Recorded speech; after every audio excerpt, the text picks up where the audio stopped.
Have you ever wondered if you're a guide? Maybe you're an angel. Well, we cover that and a lot more questions we got during the week on this show.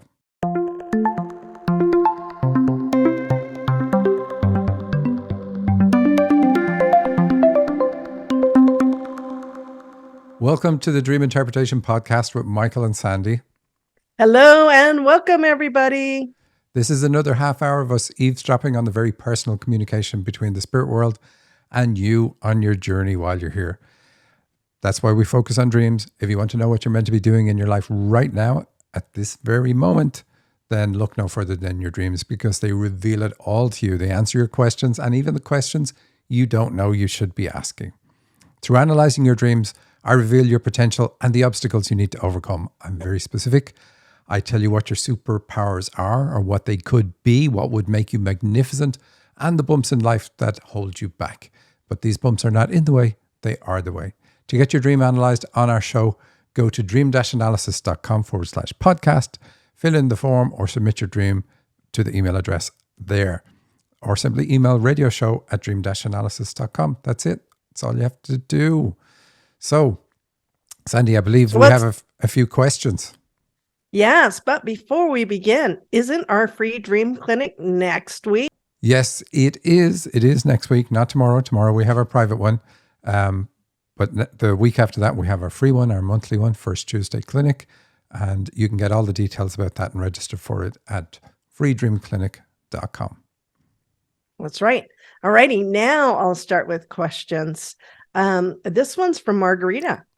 How do you know when cutting the ties is done? And before we even begin that, we should probably define what cutting the ties is. That's a good question. Cutting the ties that bind, badly named therapy, but it is a therapy that we often use to help people deal with the major issues and traumas that show up in their dreams. However, you can do any therapy, and those therapies that are effective will show up in your dreams and indeed log your progress as you go through the therapy. So Margarita is asking, how do I know from looking at dreams that the person that I'm working with is actually finished cutting the ties? Or whatever therapy they're doing. And I know Margarita already knows how to do this. She's prompting me for questions. But I'll tell you what we will do, because we covered this, Sandy, I think maybe 2 or 3 shows ago. So I don't want to go over it again. But I will write an email about this, linking to that show. So if you're on our list, and you can get on the list by going to dream-analysis.com and download the free dictionary that we have there, which in itself is invaluable. You will get the email where I talk about how you tell from your dreams that a therapy is finished. Fabulous. I like that. All righty. Next question is from Amy. How can you tell if you're a guide from your dreams? Okay, that's a good question. Well, there are several ways. Do you have a title? Like, are you a pilot? Are you a bus driver, a taxi driver, etc.? Have you got a title in the dream? Are you wearing a uniform? And I don't mean like school kids uniform, but something else, an occupational style uniform. That would be an indicator. Are you offering a gift? That would be a fact. If you're offering a gift to somebody in a dream, like if you're Santa Claus giving away gifts, then you have 2 things. You have the title because you're Santa, and you are giving away gifts. But giving away gifts is probably the best hallmark of a guide in your dream. So anybody who's giving you a gift in a dream, they are definitely a guide. If you're the one giving the gift, then you are a guide too. How else can you tell? Did you take 2 flights to get to your destination in your dream? Like you weren't able to fly directly, say if you're going to Seattle where I am, but you can't fly directly to Seattle. So you have to go via somewhere else and then take a second flight to Seattle. Usually the first flight lands at a high location, so you land on some mountain and then you can take a flight from that mountain to your destination. That double flight is a huge indicator that you're a guide. Basically, very high level spirits, it's hard for them to get to the earth plane, and they often have to do it in stages. And mom often has a miscarriage before they come in all the way, and they carry a pregnancy to term with this child. So that shows up in your dream, like the 2 flights thing. What else have we got? Is there a director in your dream, like a director of a play or whatever it happens to be? It can even be a director of a company. But that would be an indicator. Doesn't mean you are a guide, but it would tell me, hey, this is possibly a guide whose dream I'm doing, a guide or an angel or something. And I would channel on it if I see a director. Is God, Mary, or Jesus in your dream? If they are, then you are very likely a guide. Now, it can be any God because they all symbolize the one thing. So what else have we got? We get lots of emails about last week's show, in fact, and a few listeners dreamed of dragons. That was one of the things we featured in a dream about dragons in last week's show. And I wrote an email about that too. But that's a good clue. I was explaining in my email that light workers who are involved in the battle between light and dark dream of dragons. And I was also explaining that they have swords. So I included a picture of Archangel Michael to show the sword. And I just Googled Archangel Michael and grabbed a screenshot of the first 4 images of him because they all show him with a sword and the sword is drawn. And then I showed the completed email to Sandy and she noticed that Archangel Michael was also standing on a dragon in the first image. So how cool is that? I love that. I thought it was so brilliant. But now I have a question. You're saying that light workers dream of these things. Does that mean if I dream of riding a dragon that I am a light worker? No. So it's definitely true. Light workers will dream of these things. So that part's true, but it's the reverse isn't necessarily true. But having dreams of that would trigger me to channel on that and let the person know, so it's, if they're persistent and consistent, then it may be true, but channeling is really going to be what you need to know for sure. But like some of the things I said in the list, definitely tell you that you are a guide.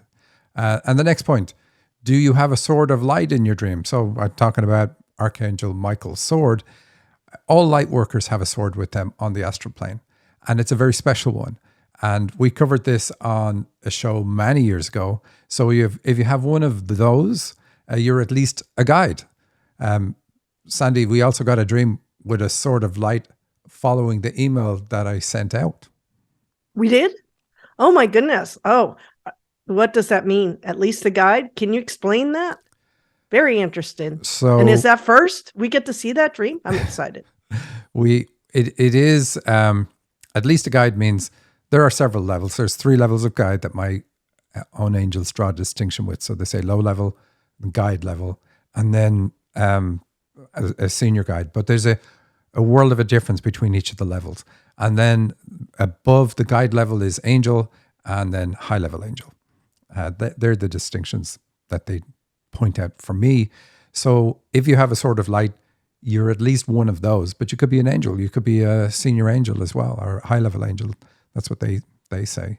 But yes, we did have a dream, and it's all queued up in the hopper here for you to read. All righty. I'm excited. I want to dive right in. So it's called Sword of Light, and it's from Steve. I'm fighting, and I'm still in human form with a sword of light. Angels are all around me, like West Side Story. The angels are on one side and the demons on the other. I'm in the middle along with the leader of our group. We fight, and he's on the ground. I go to take a last strike with the sword when Metatron yells, "Mercy!" But I take the strike and win. Then I apologize for my human failing. And leader turns into smoke and goes into oblivion, and the angels turn into white smoke and disappear. Then the dark energy / demon turns into white smoke as well and follow the angels up, and then all the evil in the world is gone. What an amazing dream. Wow. So I like this dream. We got it in response to the email, as I said. One of many dreams that we got was really cool. Lots of really good dreams of people with dragons, and then this one. So I know the situation with Steve. He's around somebody or helping somebody that has a lot of darkness around him. He's very depressed. He's been attacked a lot. I don't know the whole history. I used to of the person that he's around, but he helps him, and so he's kind of like in these battles all the time. He even said that it's not always when he's asleep that he has these dreams. And I didn't get to ask, okay, explain that. How do you have it? So I suspect, though, it's kind of like an awareness of this is the battle that's going on. So some light workers who are involved in battles, when they're helping other people, they can see in their mind's eye the battle that's going on and their involvement in the battle, even though they're here. So I'm assuming it's that. So we can't interpret it too much, except to say that this sort of light is definitely unique to light workers. And it's really cool when we see him doing this. And even when the demons are and the dark forces are defeated, they turn into white smoke in the end and follow the angels up. And this is ultimately how it happens. The angels always make an offer to anybody who is lost to be helped restore their awareness. They always make that offer. It's not always taken up, but the offer is always made. And the angels don't like defeat anybody in a way to crush them. They just basically take him off the playing field so that they can't attack anybody else. They can't interfere with other people's life purpose and so on. But it's minimal. It's always minimal, the amount of restriction that they will put on them. Because ultimately they are fallen angels who need help to find their way back.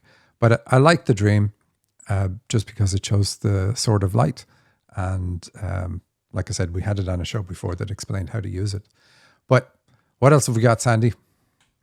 Oh, we got a lot more, but could I ask a question about this? Of course. So when Metatron yells mercy and he takes a strike and wins, is there anything wrong in that? Because he then apologizes in the dream. Should he not have? No, he shouldn't have. So when somebody asks for mercy, or, it's like, okay, what do you want to do? Do you want help here? Let's enter into a kind of a contractual agreement that you're going to stop this nonsense, et cetera, et cetera, et cetera. And of course, he doesn't allow that. And that's just his own, like he said in the dream, his own human failing. But we've seen this before. We've talked about it on the show before. Angels will often tell you, like, you're being attacked from this person, but don't attack back. And then we learned afterwards why that can sometimes be the case. So it is not in an angel's interest to continue fighting somebody who is willing to surrender, because look at surrender as almost like, I'm willing to go into rehab. So if somebody says, hey, I'm willing to go to rehab, and you still strike, what way does he say? He strikes and wins. There's no death in this. Like, you have to think about it as immortal beings fighting other immortal beings. And so ultimately, everybody who's lost their way is going to be finding their way back. And so at any point, when your adversary is willing to acknowledge that they're in the wrong somehow, and want to, let's say, head into rehabilitation, then that offer should be extended. Wow, that was good. Thanks for explaining that. All righty, our next question, another one from Margarita. Do a show on how gifts can show up, but you don't have it. Well, that's interesting. What does that mean? Yeah, that's, again, that's a good one. And we will do it. But do remember, we have a private clinic membership that includes lessons. The next lesson is this Wednesday at 2 p.m. And if you're part of the clinic, you get the lessons. Go to freedreamclinic.com to sign up. Now, if you've been living under a rock, you might not have heard this, but we host a monthly free dream clinic, and you can always watch the latest clinic at that address, the full recording. But it also has a link to sign up to our private clinic. And the private clinic is $97 a month for a whole host of content. 4 private dream clinics this month, for instance, exclusively for members. And at this point, each member has probably had 8 dreams interpreted each. And it's not just like it is on the radio show. It's interactive with me one-to-one with the dreamer. And so we talk about the dream and why they had it and what it's telling them to do, and how to pursue what it's telling them to do. So it's a bit different from the show, where it's very much one way, and we're explaining to you what the dream is about. And sometimes we fill in what the dreamer's done about it and what their reaction to the dream is. What else have we got? We've exclusive lessons on how you can interpret your own dreams. And then we have, which is my favorite part of it, is a searchable archive of all our shows, including this one, and all the clinics and free clinics and so on. They're all searchable. So you can type in something that you've had in your dream, and like you could type in the Eiffel Tower, and if we've ever talked about it on our show, it'll bring up all the shows that have it and put the playhead right at that part of the show so you can learn about your own dreams, like doing very deep research with that. Wow, that's awesome. All righty. The next question is from Akpan. And why do people forget their dreams when they're awake? And, I want to know that answer too, because that is something I have a problem with. I don't think you have too much of a problem with it because you're always pestering me. So I know, I love it. so essentially, but I'd have more. yeah. So cover your ears while I explain this. But essentially, we are not operating in our logical center when we sleep. And that's where we need to store our dreams if we want to recall it. So doing something like jotting keynotes of your dream down during the night will be enough to recall the rest of the dream when you wake up. But it's precisely because our logic centers have taken the night off that we can have dreams the way we do, and we need it to be that way. Like I could talk to an animal in a dream and it's natural. There's nothing strange about it because logic is off duty. And also our logical centers filter the world for us, and we can't have filters in our dreams. So it's the fact that we don't have filters is why dreams don't hold their punches. They don't dress things up the way we do. Like if somebody asked you, are you really good at a certain thing? You might diminish your ability in front of them because you want to appear modest, or you might, whatever you do, or might just say you're fantastic when you're not fantastic. We control that with our own conscious mind. In our dreams, that's gone, and everything is just plain truth.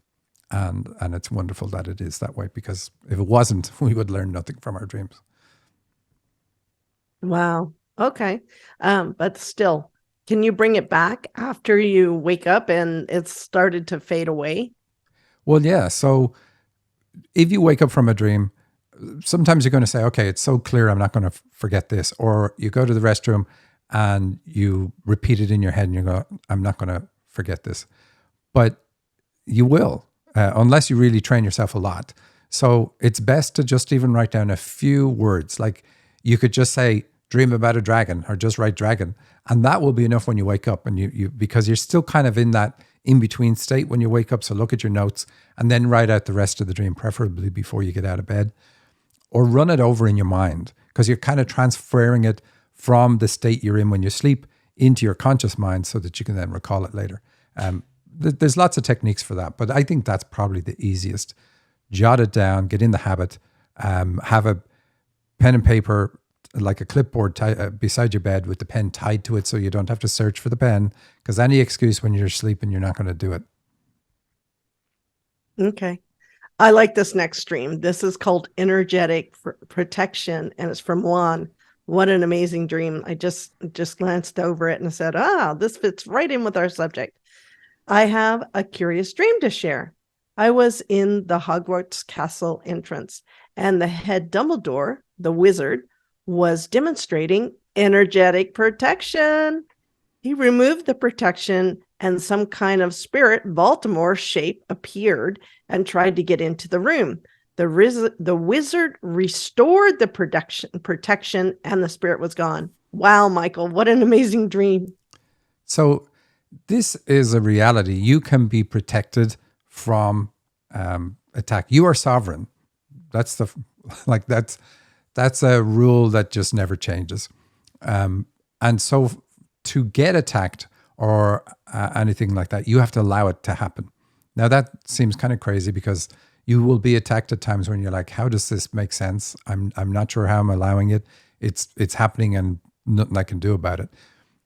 That's a little bit different if like you've been singled out for some reason and something really strong is attacking you. But even in those cases, if you have asked your guides and angels to protect you, you could do that just now.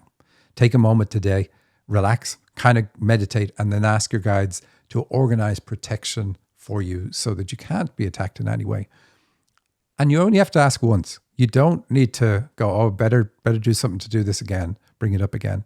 I've seen many times, including for myself, where one request for protection, even if I don't understand how any of it works, it gets put in place and it just stays there. Now, it's very different if you then remove that protection and then head into battle and you're doing various things. Like there's certain things that I do that will open me up. being around people who are nefarious. Obviously, that's an that's a situation you kind of want to avoid. But you're going to end up in those situations from time to time. You might get attacked, and you have to learn how to clear yourself. But it's definitely true. If you're going to head into a situation where you think there are people that are unsavory in, you can protect yourself in advance and then walk around in that situation without any fear whatsoever, because nothing's going to attach to you. And this dream has shown Juan that it works. If you're questioning the viability of this shield, this wizard Dumbledore, who's a guide in the dream, is showing Juan that this is it. This is how it works. And there's no question about it. It can keep the worst of anything out, because Voldemort, of course, in Harry Potter is the worst. Wow, that was cool. I like the dream. The next dream is called Giraffe Dream, and it's from Charles. I dreamed of a giraffe that I had as a pet.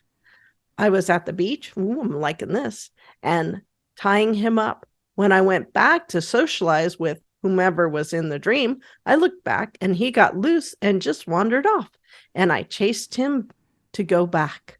Another part, I remembered being beside an apartment that had 3 floors with porches in the front, and it was eating from the corner of the porch. Maybe it was a bird's nest. I loved this giraffe pet in my dream, and it was so beautiful and obeying my words. Oh, wouldn't that be nice if our pets did that? Especially your pet dog, Sandy. No, my dog's good. Yeah. All right. So I included this dream because of the subject matter we were talking about earlier with some of the questions that had come in. How do you know if you're a guide? Well, this is one way to know, to dream of a giraffe. Guides and dreams are really tall. And guides don't have to be human in a dream. They can be a bird. They can be an animal. And so a giraffe symbolizes a guide as well. And a giraffe is the tallest animal there is. So definitely fits in with the, do you think you're a guide? Yes, you are, because you have a giraffe as a pet. Everything in a dream represents you. So this higher aspect of your nature is part of you. Definitely saying you're a guide. Now, what about the rest of the dream? The beach is about your spiritual approach. So you're meant to use this in your spiritual approach. But what do? You tie them up. Totally the wrong thing to do. Don't restrict that part of your nature. What does that mean? So when you go to socialize, you don't want to come across as all spiritual and, I know this or I know that. And so you restrict that part of yourself. You shouldn't. That's exactly what the dream is saying. You absolutely shouldn't. It is part of who you are, and you've come here to use it and tune into it and share it with other people too. And then the other part, and I kind of tidied this up from what Charles sent in. The other part is being beside apartments that had 3 floors with porches, and then the giraffe is eating out of the corner of the porch. Maybe it was a bird's nest. So is this the 3rd floor? Like all the floors going up have porches, which I know is kind of funny, but it's a dream, so it can happen. And the giraffe is reaching the higher level and eating from that. So birds in dreams are positive most of the time. Because they represent goals and ideals, like they're above us. Anything above us in a dream is something we should aspire to. And of course, the giraffe is above you too. Like if you were to look at the giraffe's head. So something you're being asked to look up to. And the giraffe is nourishing itself from something spiritual, let's say, if the nest is up high, particularly if it's on the 3rd floor. So it says that you're meant to nourish yourself spiritually or through pursuit of spiritual goals. And I love it. And I love that the giraffe obeys your words. More so because it shows the intimacy and the good bond you have with the giraffe. That's what I really like about this particular dream. Yeah, that was cool. I like that too. All righty. Our next dream is from Joe, and it's called Hissing Cockroach. Now that sounds a little scary. Yeah, we're taking a total switch here in direction. Yeah. All righty. It was dark and I was in my kitchen. I have a center island in the kitchen with an overhang that is lined with some stools where we sit to eat meals. Underneath this overhang, on either end of the center island, are 2 side walls that help support the overhang. I felt this presence down in the left corner of this area. I kind of walked towards it, trying to peer in the dark, when all of a sudden I heard this loud and deep hiss similar to one that a cobra snake makes. Oh, that's a little scary, but it was a cockroach. But it didn't look like the roaches we have here where I live in the US. It was large and hooded like a cobra snake. It was kind of rearing up like a horse and threatening me. It startled me and I immediately woke up. Yeah, I wouldn't want that dream either. All right, Michael. Yeah, it reminds me of our trip to Kauai and the cockroaches there. You could put a saddle on them and ride them. They were absolutely huge. Hated it. Hated it. Do you remember that, Sandy? Yeah, they're bigger in Arizona. You just haven't seen them yet. Thankfully, there is a God. Right. So it was dark and I was in my kitchen. So we know it's about the digestive and elimination system because of the kitchen location. And then it being dark is not good, of course. It's like, okay, I have a problem that I'm in the dark about this. It's kind of like if I was to say, oh, this is something that's going on, but I've kept Sandy in the dark. You know that it means that the person is unaware of it. So this is really what being in the dark in a dream is about. So I have a center island in the kitchen with an overhang that is lined with some stools or where we sit to eat meals. So we know, I said it's digestive and elimination system. And then we have an immediate reference to stools, which is also elimination system. Isn't this great? I hope anybody eating a sandwich is still enjoying it now. And then we see the island. So we see a reference to the heart and circulatory system and emotions because of the island. And there's another reference later on. But I felt this presence out. Okay, the left corner, I'm going a little bit faster. I hear this loud and deep hiss similar to the one that a cobra snake makes. So we don't like snakes in dreams. Snakes are a cancer symbol. They can be other things. They can be about healing and they can be about counseling. But in general, they're not good in a dream. And this one isn't good. It's a warning. Don't take this as, oh my gosh, I have this problem. Dreams warn us so that we can do something about it. So it was a cockroach, but it didn't look like the roaches we have in the USA. So it's mutated. It's a bit different. Also something we don't like. Large and hooded like a cobra snake. So there's no such thing as a cockroach that's like that. So when we see this mutation, we don't like it because cancer is a mutation. It was kind of rearing up like a horse and threatening me. So it's a threat. It's not like, hey, it's there. And I like the horse because the horse reference says you're a healer. You have a healing ability. And it startled me and I immediately woke up. Yeah. So you need to do something about, to get a handle on this. This dream doesn't say what the cause is. It points at the cause being something connected to do with keeping yourself separate from others. But the location where the issue is going to show up is most likely from this dream is the elimination system. That's if it ever were to show up. So watch these dreams. If you accept this one, then you're going to get more nuance that is going to be about the type of food that are the foods that you're eating that you need to cut out, and then other things you need to do. This is what dreams do. They'll show you a problem. They'll tell you, this is the problem. Please accept it. When you accept it, then they go, okay, here's what you need to do to fix this problem. Now, you could have that all in the same dream, but generally dreams don't move forward. This is my point. Dreams don't move forward to tell you the next step until you take the acknowledgement, which is really what this one is about. Like, this is something that's there. And you have to deal with it. So, not a good dream, but this is one of the parts of dream analysis that I absolutely love. Your dreams help you to stay healthy. They're not giving you any of this information to put you off or scare you or anything. It's just factual. It's like, this is what's going on. I want you to know what's going on so that you can do something about it. And then you will look at some of your recent dreams and you will see, this is a consistent message. So I accept now I need to do this. Because we can always have a dream from time to time that even has a cancer warning. We don't have to worry about it. But if they're persistent, then we definitely need to do something about it. So there's a lot of symbols in this dream. There's like 2 sidewalls. Does that have to do with channeling or is that a different thing? It's funny the way it's described. So where Where is the cockroach? If you look at this overhang, it's like this is the way the colon is depicted in texts, if you look in biology books. So where in that picture is the cockroach? Because that's the part of your colon that you need to look at. And it's in this context, it's talking about the walls of the colon. So we see that often in dreams, but you don't talk about physical problems here. There's nothing physical in the dream, so there's no damage. At least you're not pointing out there was damage to the wall. So that's all good. So this is like an early warning kind of dream.